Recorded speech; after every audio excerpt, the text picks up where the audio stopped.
This is Fred Beck and Fred Talks Fighting, proudly sponsored by Empire Fight and joined by over Zoom. It's been a while. I think we last spoke back at Deji's fight all the way in March. It's Faze Sensei. It's nice to see you again, mate. How you been? Oh, you as well. I've been good. Been very good. I know it's been.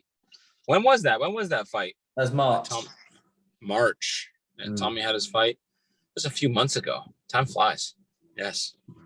Well, I feel like because both of us obviously got so much stuff on. Like I can't really remember what I did last week. I've done so much stuff in the past few days. So I guess it's kind of like that. I guess the people who do the 9 to 5 type of jobs, they can remember, oh yeah, March. Oh, that wasn't that long ago. But if we're going to ask, you have so many random things popping up out of nowhere, so many different events. Yeah. I guess it's quite exciting lives, which we're lucky to live. But it does seem a whole lot ago. But what have you been up to that time? What have you been doing? Busy teaching, living my life. I mean, I run a martial arts school, so I'm just at the dojo all day teaching, mostly kids, but I got teens and adults. We're just teaching and doing martial arts. And then filling my time, I also play semi-pro football. Like last night, I traveled about 3 hours to go to a game to play. So I do that every weekend in the summer. So I'm also have American football going on as well. And then just working out. That's pretty much it. So pretty busy all the time.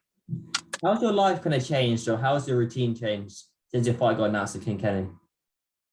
It didn't really change. It just got my days got longer, pretty much. So I just added. I'm doing what I said I would never do. I always said that I would. Summertime is tough because I have football, and I already committed to the season.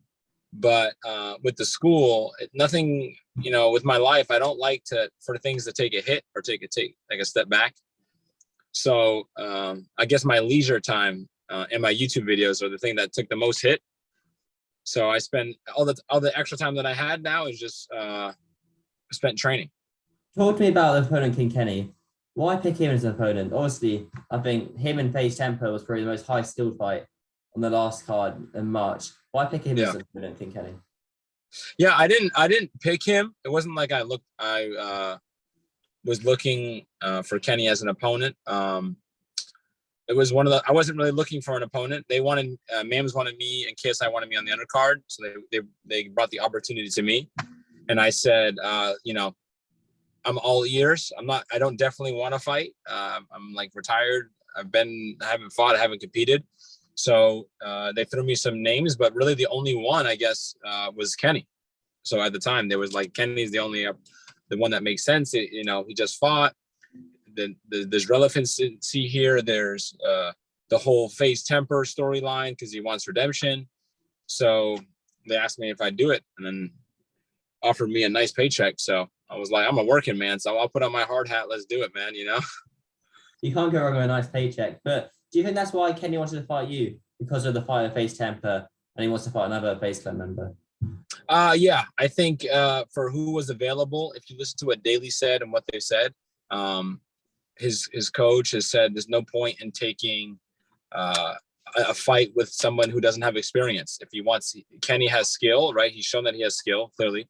So if he wants to progress, he's going to have to take on challenges, right? And there isn't a big pool of competitors in the YouTube scene that have like relevancy to a certain extent, and then also have some experience.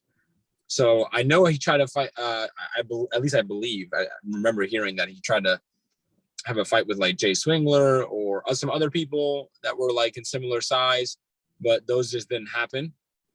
So I was also the one opportunity for him that worked because the other fights weren't lining up as well. So I think it's just one of those things where both parties wanted to fight and we were kind of the only people available for each other. And it works. The storyline works. Certainly does. Where are you on the card? Do you third for the main event? I'm not sure. I don't know where we line up. I'm assuming it's closer to the main event. I know like Saul Poppy and Sam Hyde. Obviously, Sam Hyde's a big name. So I don't know where they're going to fall. But when it comes to like boxing experience, I know a lot of people are looking forward to this fight out of all of the other, the top 3 fights. You got Temper and Blueface, you got Deji and Fusi, and you got KSI and Wasabi. So I feel like we fall right in line with those. So I'm assuming we'll be there, but wherever. It's a proper all-star card, isn't it? Every one of these fights is kind of 50-50. Yeah. Well, I guess you could obviously each fighter would say, "Oh yeah, I want to win." Of course, Mimi wins, but that's why I like this crossover boxing. That's what Mam's told me to call it. Instead of calling it like influencer boxing or celebrity boxing, it's just crossover boxing is a new name. So I thought, okay, yeah, that sounds all right. But that's why I thought. That's why I like this kind of version of boxing so much, is because in boxing, lots of the time, or most of the time, you kind of have an idea who's going to win. You kind of know who's going to win. There's so many of these Yeah. fights, no idea who's going to win, and that's what makes it so interesting as well. And you get to see two people fight, you definitely, or sometimes don't like each other. But Yeah. no one talk about we'll talk about the Jake Paul situation. We'll talk about that first, actually. What did you make? Because it literally about only a few hours ago that Jake Paul announced his fight wouldn't be going ahead. What do you make of that? I think it's just unfortunate for Jake. I feel like he's been trying to do this event. The whole Tommy Fury situation, and now with Hasim, the whole weight thing is so weird. I don't know if the contract was signed, but it's like if Hasim is signed to fight at like 200 or 205 and then they change it, or like he asked to change it after the fact, that's just not cool, right? If Hasim Rotman said, you know what, never mind, I don't want to fight at that weight. But it just sounds a little fishy from Hasim Rotman's team. He's saying that they were trying to dry him out and make him get like too low. But if he agreed to a certain weight, that's it. Once you agree to it, it's over. So that's what it is. But I don't think Jake is like scared. I just people that think like, oh, Jake trying to find a way to pull out. It's just unfortunate. These are fights that we want to see. And he's had two people who are professional boxers let Jake off the hook. Like, this is the challenge we want to see Jake go through. This is what we want to see him do, is fight boxers. And they're not able to make the walk, man. It's crazy. If Jake's manager called you right now, like, Faze Sensei, we need you 1 week away, would you do it? Would you fight Jake Paul? For a certain number. I do a lot of things for a certain number, man. I'm getting married next year. I'm engaged. I've like, when it comes to fighting, I've fought a lot of times when I shouldn't have fought because it wasn't the right situation, right? It's like my manager or my coach was like, you probably shouldn't do this. And I wasn't even doing it for money at the time. Like, I was just doing it for like some content and the experience. So if you ask me if I'd do that again for like a giant bag, yeah, of course. But the problem now though is I'm like, if you ask me now, I'm nearly on weight right now with Kenny. So I've been drying out and cutting weight. So now I'm like, man, if you asked me a couple months ago, maybe if I was a little bit bigger, but yeah, it's 1 week away. It's tough. I've done crazier things. I'd say that. What crazier things have you done in your career then? Oh man, I remember not even with martial arts related. I've taken fights, 2 fights on short notice. Cool short notice. Is that 2 or 3 days? Is that a week? One of them was the day of weigh-ins. Oh wow! So yeah, that's very short, not very long. Yeah, an amateur kickboxing fight. I took one of them that's on YouTube. My second one. The promoter called me up and says, "Hey, I know, because I couldn't originally fight, and I said, I know you said you couldn't fight, but we really need an opponent. We couldn't find a fill-in." I said, we're doing weigh-ins right now. I said, I'll drive down. Just know I'm not going to make weight. They said, all right. So they kind of let me do it, even though I wasn't on weight. So I took that fight the day before. And I took one on a couple weeks notice because an opportunity lined up against a really talented guy. So, yeah, I mean, I've done that. But the craziest thing I've done was I rode to Vermont, which is, let's say it's 160 miles away from where I live. And it was like one of those crazy Spartan race things that are like 25-mile obstacle course, those crazy things. So I rode my bike there from where I live. So why do you drive? Want to get drive to train, get an airplane? Nah, that's not crazy enough. So I got on a bike. I rode 80 miles, rested, then rode another 80 miles on bike. So it was 160 miles within like, what is it, like 18 hours or something. And then I got to the race. And then I was so tired from the bike that I ended up like being taken off of the race because I couldn't complete it. And I wanted to ride my bike back, but I couldn't because I was like practically dying. Yeah, that was just crazy. I was not prepared for that, and I was not prepared for the race. I've done a lot of things I haven't been prepared for just for the sake of it, just to challenge myself and for fun, just go on a nice little trip. But I don't know. To be honest, the fight I wouldn't. Unless it was like crazy money, like life-changing money, I'd have to call Kenny and be like, "Hey, bro, I need the money, so let's do. I got to do this."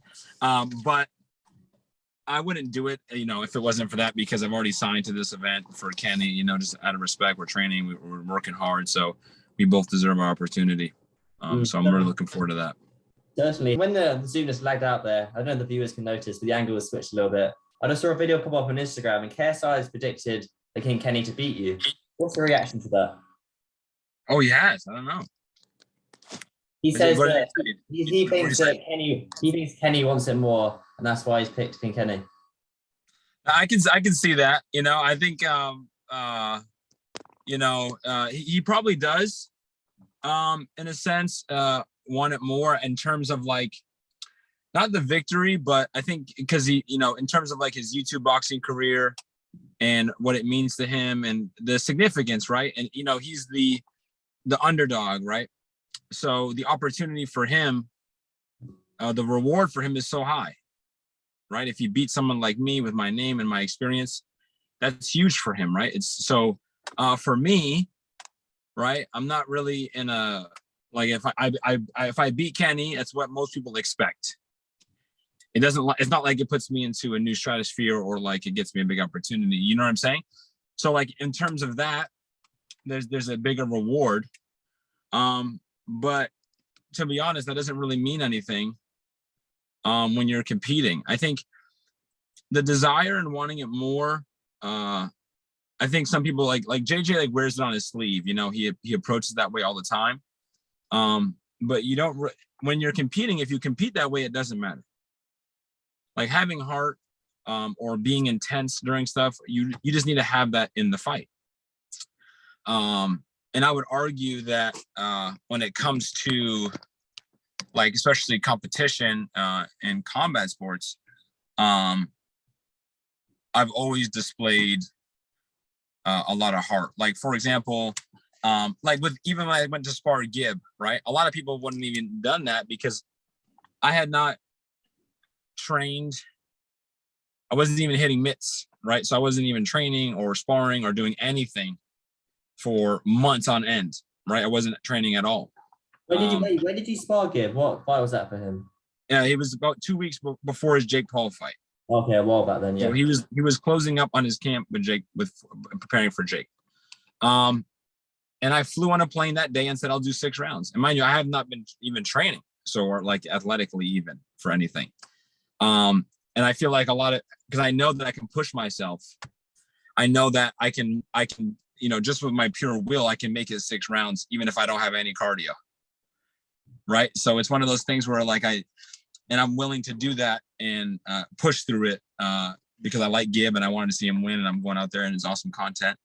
And even with JJ, when we sparred and I had my hurt ribs, I shouldn't have sparred that day. I was trying to prepare for a fight. My coaches didn't want me to fight. I wanted to see if I could spar. With my ribs being hurt, obviously I ended up pulling out because it was too bad. My ribs were so bad. And I needed time to heal. And I've been in fights where I've gotten hurt, where I've been bleeding, where I've gotten knocked down. And it's not something where like I've withered away, So it's not something where like if I get pushed to a point in a fight, you're not going to see me crack and push. I may fight to the end. Doesn't mean I'm going to win, whether I win or lose, but it's not something where I'm going to start ducking and, the fear will take over. I've been doing it for too long. So that's not something where it's going to happen. So I do understand the cardio part. They think if he puts the pressure on, but also, no one has ever seen me in shape because all of the sparring that I've done, I've never been in shape. So that's the other part of it too. So I'm already in shape. I can do 4 rounds easy right now. So I'm ready for any kind of pace. So I'm excited about that part. I'm excited to actually be in shape because I usually fight and my coach hates it. He's like, every time you fight, you're never in shape and you never prep and you go out there and just try to dog it out. right? Off pure will. So now I get to do it off will and at peak athleticism. So that's the part that I'm actually looking forward to. Besides fighting Kenny, it could be anybody out there. I'm just looking forward to competing with me at 100%. Exactly. And it's the O2 Arena. That's fighting there is an achievement in itself. But just going back to your point earlier about sparring KSI, what was it like sparring KSI? It's been great. We've done it about a handful of times now, 3 or 4 times. And the coolest part with that is just seeing his growth and his development. You know, just the amount that he's progressed over the years has been crazy. And just seeing his footage now of him hitting the bag with his left hand. But it's always fun sparring JJ, except when I'm hurt, but because it's not fun doing anything then. But training with him and creating content and just like that whole atmosphere is always a good time. Certainly, I can only imagine. But there's one last point I'm doing your thoughts on is him as Alex Sabi. How do you see that fight playing out? What do you think happens then? I don't know. I think it depends on JJ and his control and Alex too. I think the main thing is how is Alex going to deal with the storm that's going to come, right? Is Alex going to be able to get JJ to respect him? If Alex is able to get JJ to respect him, then he can give himself a chance. But if JJ doesn't respect your punching power, or if he doesn't feel like you can hurt him, he's not somebody that's going to be super cautious. He's gonna find his way in there, and just make it really hard for you. It's going to be like a long night for Alex. It's just Alex has got to be able. If Alex can land solid punches and the thing, if he can stand there and fight him and have JJ go, okay, Alex's game tonight, then we might have ourselves a competition that night. But it really depends on how he handles the storm. Certainly, that definitely an entertaining fight. But I know you've got to get going. We're probably got to carry on training, so I have to let you go. But when do you fly over to the UK? Oh, the fight week. Oh, really? So not like 2 weeks before or anything? No. I'm gonna go right. So that's probably I'll be there that Monday. Okay, you're not gonna be at jet lag there though. No. UK's not that far. It's only a couple hours difference. Listen, I'm somebody. I don't really get concerned. The jet lag will help a little bit, but it's not gonna. I'm not gonna lose a fight because of jet lag. You know what I'm saying? Listen, you know what I'm saying? When you fight and stuff like that, I know a lot of people are sometimes nitpicky. I'll fight right now. You know what I'm saying? Like outside if I had to. So it's one of those things where you do all the preparation, you do everything right, you go out there and you'll be ready to perform. That's pretty good then. I guess I'll see you fight week. You'll have all the things, media workout, that sort of thing. So I guess I'll catch you on fight week. But thanks so much for your time. Say hello from Wade for me. I know you're probably catching soon, but I'll catch you later. Thanks for your time. See you, man. Have a good one.